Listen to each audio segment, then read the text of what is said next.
forma un poco sorpresiva, por lo menos para mí, el IRS abrió la puerta para que las iglesias respalden a candidatos políticos sin perder sus exenciones contributivas. Esto levanta mucha suspicacia, muchas dudas, ¿verdad? Las iglesias son organizaciones sin fines de lucro y por mucho tiempo, ¿verdad? Las organizaciones sin fines de lucro no han podido inmiscuirse en eventos políticos, en situaciones ¿verdad? De recaudación de fondos y ese tipo de cosas, pues porque su misión está subvencionada por las contribuciones ¿verdad? De otros que le otorgan esos dineros para operar. En este caso, esto traería un cuestionamiento de si se acabó la separación de la Iglesia y el Estado. Pero yo quiero que nos contesten quienes nos acompañan, que es Carlos Ramos González, catedrático de la Universidad Interamericana, y el pastor Ariel Torres, de la Organización de Base de Fe del Partido Popular Democrático. Muy buenos días a ambos. Buenos días. Buenos días. Profesor. Bueno, lo que ha comenzado, porque todavía no es una norma oficial, la ley lo prohíbe, la ley federal lo prohíbe y en Puerto Rico el Código de Rentas Internas lo sigue prohibiendo. Pero dentro de este pleito que hay en Estados Unidos, donde se está cuestionando la constitucionalidad justamente de esa ley, pues lo que ha venido de parte del IRS dentro de ese caso es informar algo que a mi juicio es terrible y bien peligroso. Es informar, y fíjate, es bien particular, que en el caso de las iglesias que ostentan este estatus para poder, ¿verdad?, no tener que rendir tributos al Estado, en el púlpito, fíjate que es bien particular, la prohibición sigue en general.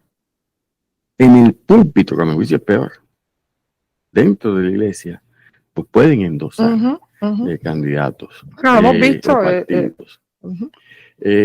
Y claro, algunas escucharán, la situación en Puerto Rico pues no es tan dramática como es en Estados Unidos, que en la práctica algunos miembros de esas iglesias lo estaban haciendo indirectamente, pero no se armaba un revolú como el que va a haber ahora, porque ahora oficialmente la interpretación del IRS es que allí adentro sí puede hacerse. Y entonces las iglesias no pagan contribución. No. Bueno, estamos sin fines de lucro. Hay algunas que si tienen algún tipo de negocio, pues entonces tienen otro tipo de arreglo. Bueno, entonces quizás lo balanceado sería pensar pues que paguen contribuciones y que se metan en el gobierno, pero tendrían que pagar contribuciones, porque lo que no puede es tener lo mejor de los dos mundos. Claro. Porque es injusto. Y desde la perspectiva religiosa, los religiosos serios deberían verlo así como una injusticia para los que trabajamos y tenemos que mantener esas operaciones. Pues mire, en nuestro caso, soy pastor ya por 17 años en la ciudad de Vega Baja y soy el vicepresidente de una organización política de uno de los partidos. Como dijo el profesor, en Estados Unidos se ve más marcada esta iniciativa de usar los altares. Nuestra opinión, por ejemplo, yo pastoreo a toda una congregación y hay de todos los ideales y uno tiene que respetar ese altar, ese púlpito, para no dejar llevar mi opinión. Lamentablemente mi postura no es la misma de todos los pastores. Claro, y es una situación donde aquí se podría ver en riesgo que una religión se convierta en una maquinaria electoral. Sí, y sin duda, particularmente lo vamos a ver yo creo que a corto plazo en Estados Unidos. Bueno, para empezar, que esto no viene de nada. ¿O eso ya es así? Bueno, en Puerto Rico quizás un poco menos, en Estados Unidos en esta última campaña lo vimos más dramático. Menos. Porque en Estados Unidos, sobre todo desde 2016, el presidente de los Estados Unidos desde el 2016 no está criticando esa norma, porque su cálculo político es que la mayoría de esas iglesias, él piensa, y posiblemente lo es, vamos a ver, hay una disputa sobre qué va a pasar ahora, pues en efecto es donde él tendría más votos en los sectores más conservadores en Estados Unidos. Y después que sea eso, pero lo que quiere es adelantar eso. Y no importa lo que tú dices, es decir, no importa lo que tú dices con toda razón de separación de iglesia y Estado, porque recuérdate que en el gobierno de Estados Unidos de hoy, y ese presidente no creen en la separación. No, además que ha cogido la Constitución y la ha querido volar en cantos, o sea, como le da gusto y gana, pero bueno. Pastor, la Iglesia Católica, ¿verdad?, en los Estados Unidos ha dicho que no va a respaldar candidatos políticos a cargos públicos en ninguna elección. ¿Qué dice la Iglesia Evangélica? La Iglesia Evangélica, acuérdese que como son diversas organizaciones dentro de lo que es el cristianismo, cada cual tiene su autonomía para tomar sus decisiones. En nuestro caso, como organización, yo no permito usar el altar, ni yo, ni los que invitamos, ni nuestros líderes, a que tomen una postura. Inclusive en noviembre, en nuestra ciudad de Vega Baja fueron los 5 candidatos a alcalde, porque tiene que ser así. Porque me consta que nuestros feligreses están basados en todos los ideales y se identifican con todos los partidos. Ahora, la realidad es que sí hay momentos en que la iglesia toma postura, a lo mejor no de una forma como usted dijo ahorita, a lo mejor no se ve visible. Yo siempre me he visto pero confundida de por qué la iglesia tiene que, ¿verdad? Y lo digo, y soy católica y fui catequista, y ponga todas las rayitas que quiera. Pero siempre me queda la duda de por qué la iglesia tiene que entrar en la operación gubernamental, o sea, y por qué tiene incluso que orientar a sus feligreses sobre quién votar, o por qué hay que ir allí, cuando la iglesia debería tener en sí misma el poder de convencimiento, de convencer a su feligresía, a sus seguidores, de hacer lo que entiende es lo correcto. Sin necesidad, ¿verdad? Usted, el que no cree en el aborto, convenza a su feligrés de que no aborte. Esto lo hemos hablado. Claro. O sea, y ese, ya. O sea, Claro. no tiene que venir el gobierno a imponértelo.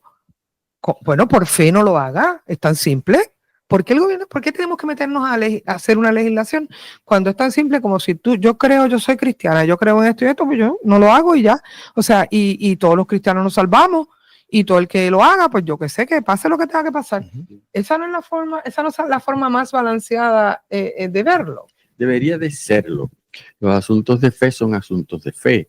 Y hay más, personales. Personales. No gubernamentales. Íntimos. Y por eso es que existe en el Puerto Rico y Estados Unidos la separación de iglesia y Estado. Pero fíjate que es curioso lo que tú dices, que yo te comparto tu preocupación, porque muchos de esos sectores que insisten ahora en meterse, como quien dice, no creen en la separación de iglesia y Estado, pues son las mismas personas que reclaman que el Estado en otros temas no debe meterse en la libertad económica. Cuando se trata de asuntos económicos, no queremos al Estado nada, pero cuando se trata en dogmatismos morales o de determinadas religiones, quieren imponerse. Pero yo quiero aclarar que la mayoría de la pastoral en Puerto Rico, que en total son cerca de 8,000 a 10,000 iglesias en Puerto Rico, no toman esa postura. Lo que pasa es que los que la toman son las imágenes, son los ministerios. Pero si usted ve el pastor promedio, el pastor que hace su trabajo, en su gran mayoría no usa el altar.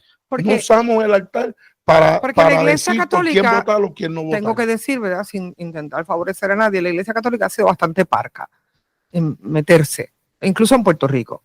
Sin embargo, o por lo menos vocal, a lo mejor lo han hecho o lo hacen por todas partes, y igual ha tenido expresiones públicas y ha jangueado con un gobernador o con otro, pero no es una manifestación frente al Capitolio, por decirle algo, ¿no? Sí. Las diferencias son diferencias. Entonces, obviamente, la situación de la iglesia, de la separación de iglesia y de Estado, viene precisamente porque cuando llegan los americanos a Puerto Rico, habiendo sido nosotros colonizados primero por los españoles, el catolicismo tenía un arraigo importante y controlaba desde el gobierno mucha dependencia, mucha opinión, mucho ejercicio gubernamental. Y es cuando se hace nuestra constitución, un poco inspirado también en la constitución y lo que pasaba en los Estados Unidos, que se dice, vamos a separar, ¿verdad? Vamos a incluirlo nosotros como una separación de iglesia y Estado, porque le convenía en ese momento a la iglesia evangélica particularmente, que llegaba con la colonización americana. ¿Qué va a pasar cuando nos toquen los musulmanes? Ustedes van a gritar.